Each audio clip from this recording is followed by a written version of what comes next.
Kenalin, saya Siselawati, mahasiswa dari 4 akuntansi keuangan pabrik. Pasti orang-orang bakalan mikir, kenapa anak akuntansi kok lulus dinas kesehatan? Jangan salah, sebagai anak yang aktif di organisasi, saya banyak belajar tentang gimana sistem itu bekerja, dan yang paling penting, gimana caranya biar sistem itu nggak error. Sekarang kita bakalan fokus untuk bantu dinas kesehatan biar makin jago dalam mengelola risiko, biar kesehatan masyarakat kita tuh makin terjamin. Jadi hari ini kita akan membahas tentang penilaian risiko di Dinas Kesehatan Kabupaten Bengkalis. Intinya kita mau lihat gimana Dinkes bisa lebih proaktif dalam mengidentifikasi, menganalisis, dan mengatasi potensi masalah yang bisa menghambat pelayanan kesehatan kita.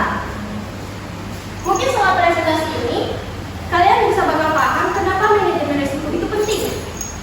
Kalian bakal ngerti gimana Dinkes itu bisa lebih efisien, lebih transparan, dan yang paling penting, gimana kita semua bisa punya peran buat bikin kesehatan di Bengkalis makin bagus.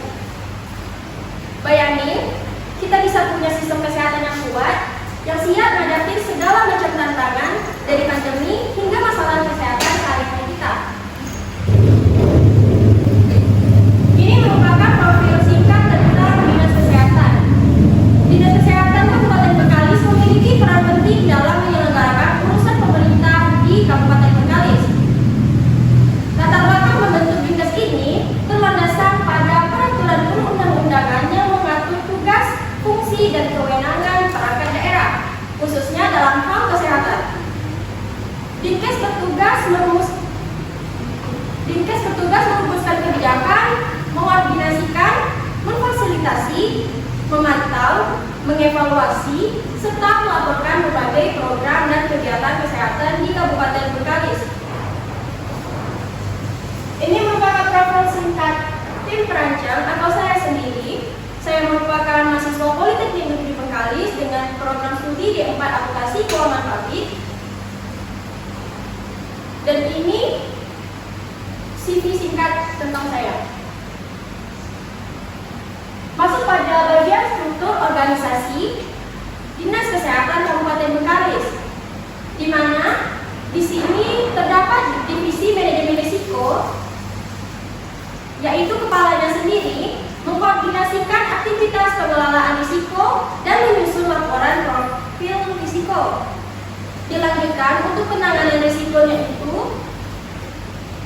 dibuat oleh masing-masing bidang atau bisa kita sebut risk owner, yaitu tugasnya menanggung jawab atas terjadinya risiko, mengendalikan aset dan fasilitas terkait terjadinya risiko, dan berwenang mengambil keputusan.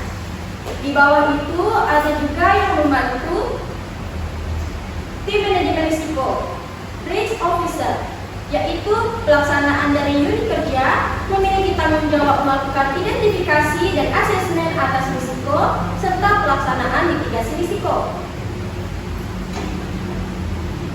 Nah, visi misi mereka itu simpel banget.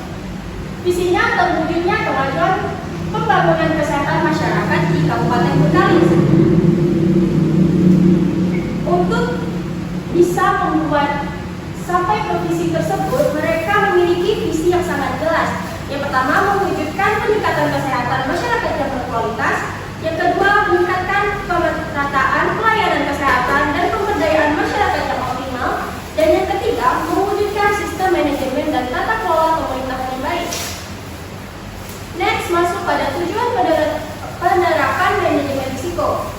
Untuk tujuan umumnya, untuk memastikan kelangsungan dan peningkatan kualitas pelayanan kesehatan masyarakat, sekaligus mendukung pencapaian visi dan misi organisasi secara efektif dan efisien. Ini mencakup upaya proaktif untuk mengidentifikasi, menganalisis, dan mitigasi potensi risiko yang dapat menghambat fungsi serta reputasi dinas. Masuk pada tujuan khusus mereka ada 8. Yang pertama, mengidentifikasi dan menganalisis potensi risiko dalam program, kegiatan, dan operasional dinas. Yang kedua, mencegah dan meminimalkan dampak negatif risiko terhadap pelayanan dan organisasi. Yang ketiga, meningkatkan efektivitas dan efisien pelayanan kesehatan.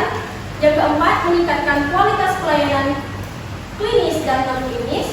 Yang kelima, mendukung pengambilan keputusan yang lebih baik dan terinformasi. Yang keenam, meningkatkan Yang ketujuh, membangun budaya sadar risiko di seluruh jajaran dinas. Dan yang terakhir, mencapai target dan sasaran organisasi yang telah ditetapkan. Untuk manfaat penerapan manajemen risikonya sendiri, itu untuk mengurangi kerugian perlindungan aset, meningkatkan pengambilan keputusan, meningkatkan efisien operasional, kepatuhan terhadap regulasi, peningkatan kepercayaan stakeholder, identifikasi peluang, peningkatan keselamatan dan kesehatan, peningkatan ketahanan organisasi, dan pencapaian tujuan dan sasaran. Berikut ada beberapa tantangan dan hambatan implementasi manajemen risiko. Yang pertama, ada kurangnya kesadaran masyarakat. Yang kedua, keterbatasan sumber daya. Ketiga, koordinasi antar dinas yang belum optimal. Dari situ, ada beberapa faktor pendukung dan penghambat penerapan manajemen risiko.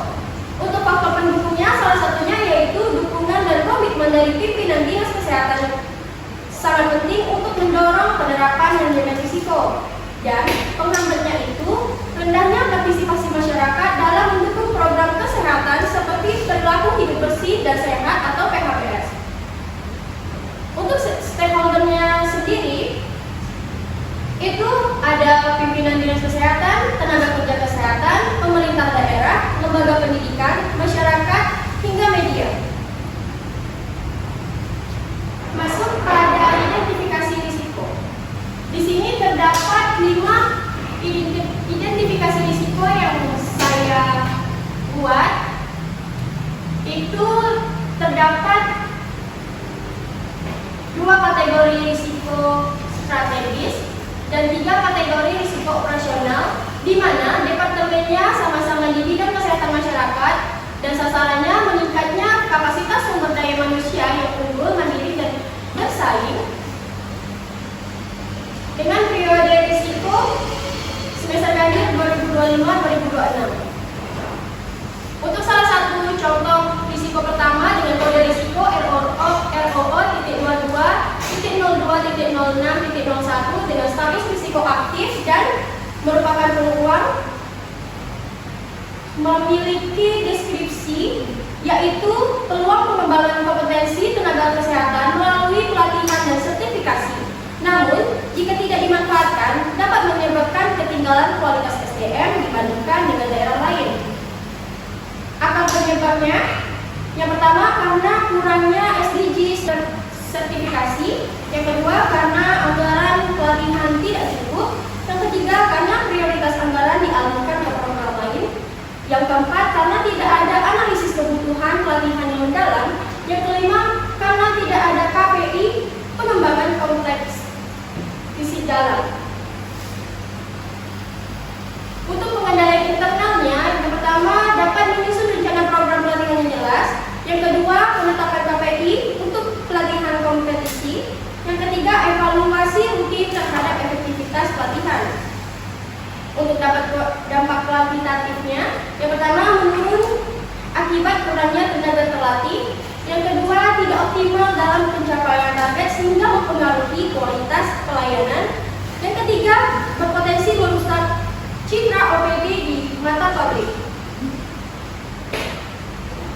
Untuk risiko probabilitasnya itu sebelum mitigasi di angka 5 dan dampak risiko inherennya itu di 4 sehingga tingkat risiko inherennya menjadi 20.